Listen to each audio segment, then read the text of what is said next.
Okay, so the question was posed a little while ago about it. It was just a friend on Facebook that asked the question: "What is the first thing that you think of with whenever you think of marriage?" And I said, "A comfortable chair."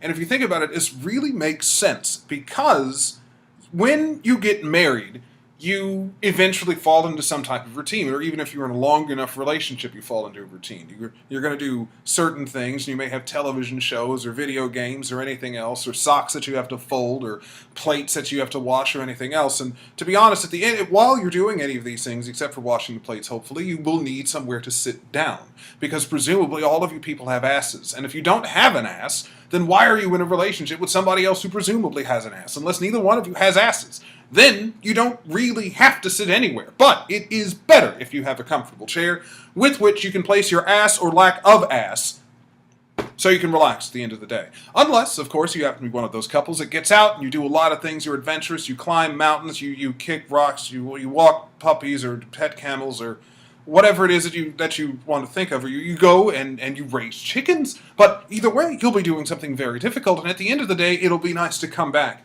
to a good old reliable place where you can set down what may or may not qualify as your bottom and relax in a comfortable spot that you can call your own, and you don't have to share it with anybody unless you want to switch out with somebody. Then you can.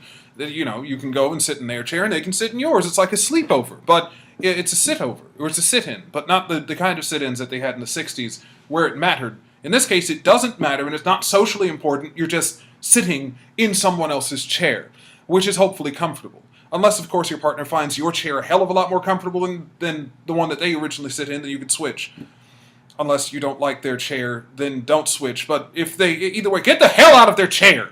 It's the important part. It just don't sit in their chair. You have your chair, they have their chair. Unless your chair is uncomfortable, in which case, why do you have an uncomfortable chair? Just don't take theirs. You have to have your own chair. Have a comfortable chair. It's more important than a hell of a lot of other things. Like comfortable socks or something. I don't know.